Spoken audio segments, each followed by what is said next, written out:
이 이야기는 어느 노인복지회관 식당에서 실제로 있었을지도 모를 일이다. 나는 그곳에서 7년째 일한 영양사였다. 그리고 그날 식판 하나를 숨겼다. 그게 얼마나 큰 일이 될지 그땐 정말 몰랐다. 노인복지회관 식당의 점심시간은 늘 규칙처럼 굴러간다. 11시 40분에 문이 열리고 11시 50분부터 줄이 생기고 12시 20분이면 설거지 동선이 완성된다. 메뉴도 자리도 순서도 매일 비슷하다. 그래서 사람들은 여기서 사건이 생길 거라고 상상하지 못한다. 하지만 나는 안다. 사건은 늘 가장 조용한 곳에서 시작된다는 걸. 그 식판은 규정상 문제가 전혀 없었다. 밥의 양도 정량, 반찬도 정량, 영양 기준도 충족. 조리 온도도 적정, 위생 점검도 통과. 모든 게 완벽했다. 다만 이상한 건 딱 하나였다. 그 식판만은 다시 내놓을 수 없었다. 퇴식 후에 정리대 위로 돌아온 식판들 사이에서 그건 유난히 깨끗했다. 깨끗하다는 건 누군가가 거의 손을 대지 않았다는 뜻이다. 밥알이 그대로 남아있고 반찬도 거의 그대로다. 국물도 채 식지 않은 채로 돌아온다. 그날도 그랬다. 밥은 그대로, 반찬도 그대로. 마치 누군가 식판을 받아놓고 그냥 시간만 보낸 것처럼. 그런데 문제는 이게 처음이 아니었다는 거다. 나는 손을 멈췄다. 내가 멈추는 일은 거의 없다. 멈추면 일이 밀리고 밀리면 민원이 생기고 민원이 생기면 책임이 생긴다. 그래서 나는 늘 마음을 섞지 않는 방식으로 일해왔다. 감정은 빼고 숫자만 보고 기준만 지킨다. 그게 이 일에서 오래 버티는 방법이다. 그런데 그날은 손이 먼저 멈췄다. 식판 한 장이 내 하루의 리듬을 꺾었다. 나는 그 식판을 들어 올렸다. 무게감이 느껴졌다. 밥이 가득 담긴 무게. 먹지 않은 무게. 그리고 그 무게 뒤에 숨겨진 내가 아직 모르는 이유의 무게. 정리대 앞에서 잠시 멈춰 서 있는데 뒤에서 조리사 한 명이 지나가며 말했다. 오늘도 저 어르신 또 안 드셨네요. 입맛이 없으신가 봐. 나는 고개만 끄덕였다. 대답은 하지 않았다. 대답하는 순간 이건 내일이 된다. 내일이 되는 순간 나는 더 이상 그냥 지나칠 수 없게 된다. 하지만 그날 나는 이미 알고 있었다. 입맛이 없어서 남기는 사람과 다른 이유로 남기는 사람의 차이를. 입맛이 없으면 빨리 자리를 뜬다. 밥상 앞에 오래 앉아있지 않는다. 그런데 그 어르신은 달랐다. 항상 마지막까지 남아있었다. 그리고 나는 선택했다. 식판 하나를 조용히 치우는 선택. 다른 식판들과 섞지 않고 기록에도 남기지 않고 그냥 사라지게 만드는 선택. 그 선택이 누군가에게는 하루의 끝이 될 수도 있다는 걸 그때는 정말 몰랐다. 그리고 그 선택이 내 인생 7년을 지탱해온 원칙을 무너뜨릴 줄도 몰랐다. 나는 영양사다. 여기 노인복지회관에서 7년째 일하고 있다. 사람들은 영양사라고 하면 따뜻한 이미지부터 떠올린다. 어르신들 건강 챙기느라 마음 쓰이시겠어요. 참 보람 있는 일 하시네요. 그런 말들. 하지만 그건 이 일을 겉에서만 본 사람들의 말이다. 이 일의 본질은 따뜻함이 아니다. 정확함이다. 칼로리, 나트륨, 단백질, 비타민. 숫자가 맞아야 한다. 식재료 발주량, 조리온도, 배식시간. 오차가 없어야 한다. 위생 점검, 안전교육, 민원 처리. 빈틈이 없어야 한다. 그래야 문제가 생기지 않는다. 문제가 생기지 않아야 이 일을 오래 할 수 있다. 나는 이 원칙을 7년 동안 지켜왔다. 아니, 정확히는 그 전부터. 내가 이곳에 오기 전 나는 대학병원 급식팀에서 일했다. 3년 동안. 그곳에서 나는 마음 섞기가 어떤 대가를 치르는지 배웠다. 아주 정확하게. 입사 1년 차였다. 그땐 아직 젊었고 착한 사람이 되고 싶었다. 원칙보다 사람이 먼저라고 믿었다. 그래서 나는 환자들에게 조금 더 신경 썼다. 식사를 거부하는 환자가 있으면 따로 메뉴를 물어봤고 목 넘김이 어려운 환자에게는 죽을 더 곱게 갈아드렸다. 그중 한 명이 있었다. 70대 후반 남성 환자. 폐렴으로 입원했는데 입맛이 없다며 며칠째 식사를 거의 하지 않았다. 링거만으로는 체력이 떨어질 게 뻔했다. 담당 간호사도 걱정했다. 그날 나는 야간 근무가 끝난 뒤 따로 죽을 끓였다. 규정 밖의 일이었다. 개인 판단이었다. 하지만 나는 그게 옳다고 생각했다. 환자가 먹지 않으면 회복할 수 없다. 그러면 내가 도와야 한다. 간단한 논리였다. 나는 그 죽을 병실까지 가져다 줬다. 환자는 처음으로 숟가락을 들었다. 천천히 하지만 분명히 먹었다. 반 그릇을 다 비웠다. 나는 그날 정말 뿌듯했다. 이래서 사람이 사람을 돕는 거지. 그렇게 생각했다. 그런데 다음 날 출근하자마자 내 책상 위에는 서류 한 장이 놓여 있었다. 경고 문서였다. 개인 판단에 의한 식사 제공, 위생 기준 미준수, 잠재적 사고 위험성. 나는 그 종이를 읽으며 손이 떨렸다. 환자가 아니라 나의 행동이 문제였다. 내가 선의로 한 일이 사고 가능성이라는 이름으로 돌아왔다. 점심시간에 나는 영양과 책임자에게 불려갔다. 작은 상담실이었다. 책임자는 나를 앉히고 조용히 말했다. 좋은 마음인 건 알아. 환자 생각해서 한 거 다 알아.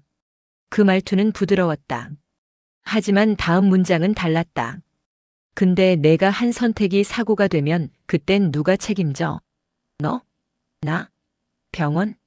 나는 대답하지 못했다. 책임자는 계속 말했다. 환자가 그 죽 먹고 체한다고 해봐. 알레르기 반응 나온다고 해봐. 그럼 누가 책임지는데? 내가 개인적으로 만든 음식이니까 병원은 책임 못 진다.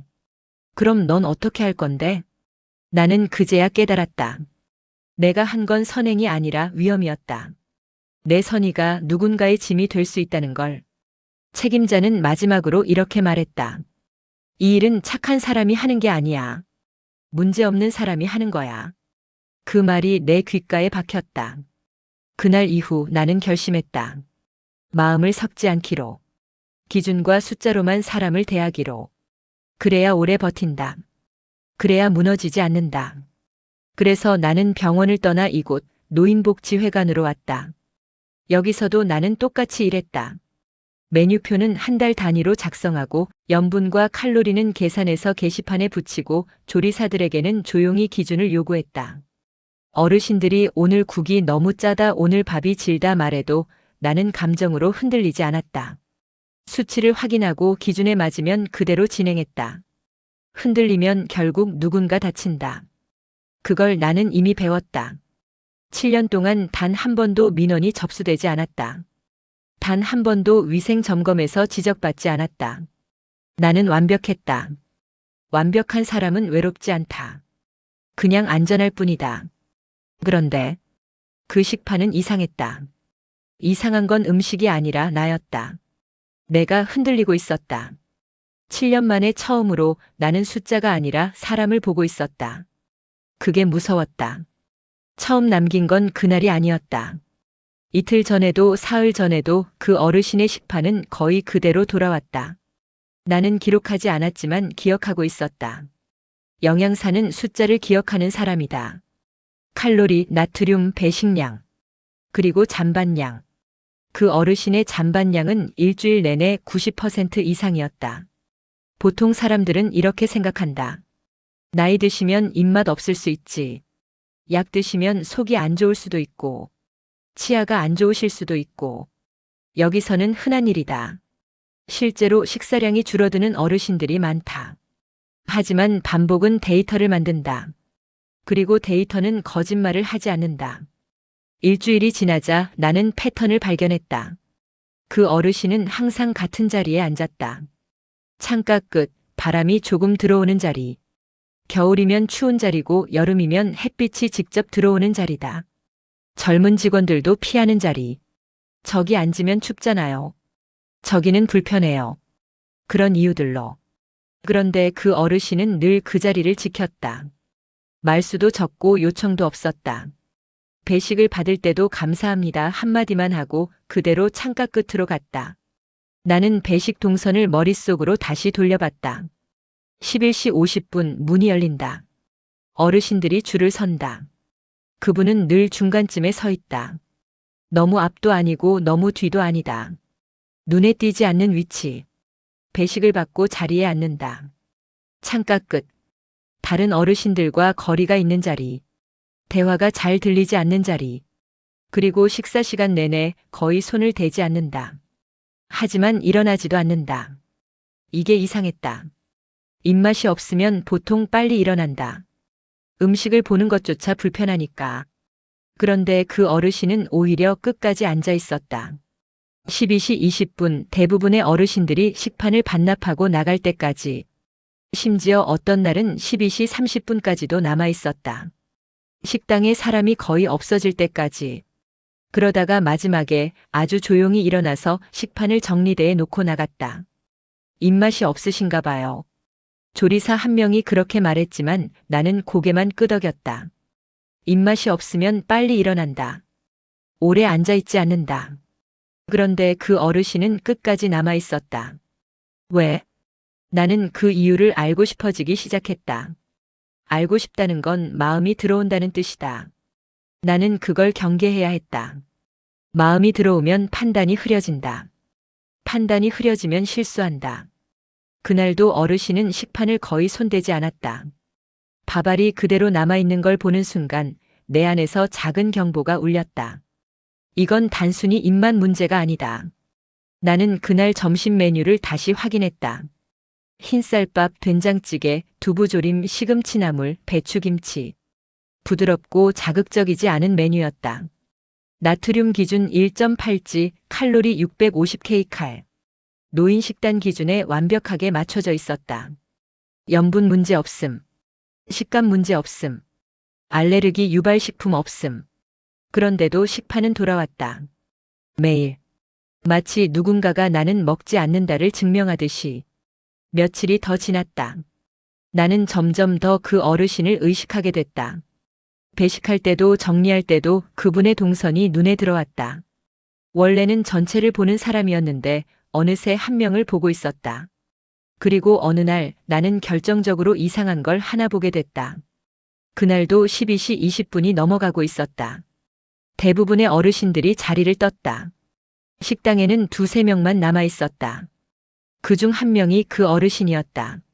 나는 정리대 근처에서 설거지 동선을 확인하고 있었다. 그런데 시야 한쪽으로 그 어르신의 손이 보였다. 손이 움직이고 있었다. 아주 천천히 조심스럽게. 식판 위에 밥을 만지는 손. 반찬을 집는 손. 그런데 입으로 가져가지 않았다. 대신 그 손은 옆으로 움직였다. 나는 순간 숨을 멈췄다. 어르신의 손이 가방 쪽으로 향하고 있었다. 그 순간 내 머릿속에서 여러 가능성이 스쳐 지나갔다. 하지만 나는 그걸 확인하지 않았다. 확인하는 순간 나는 개입해야 한다. 개입하는 순간 이건 문제가 된다. 그래서 나는 고개를 돌렸다. 못 본 척했다. 하지만 그날 밤 나는 잠을 잘 수 없었다. 내가 본 게 정말 그게 맞을까? 아니면 내가 오해한 걸까? 설령 맞다고 해도 그게 내 일인가? 머릿속이 복잡했다. 7년 동안 지켜온 원칙이 흔들리고 있었다.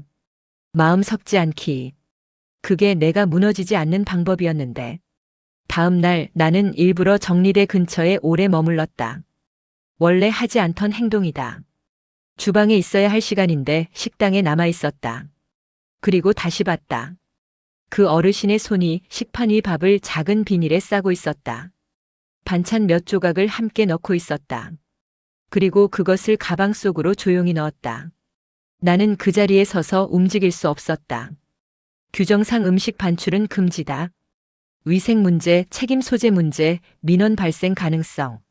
머릿속에 교육 자료가 줄줄이 떠올랐다. 그런데 더 큰 문제는 그 어르신의 손이 너무 익숙했다는 거다.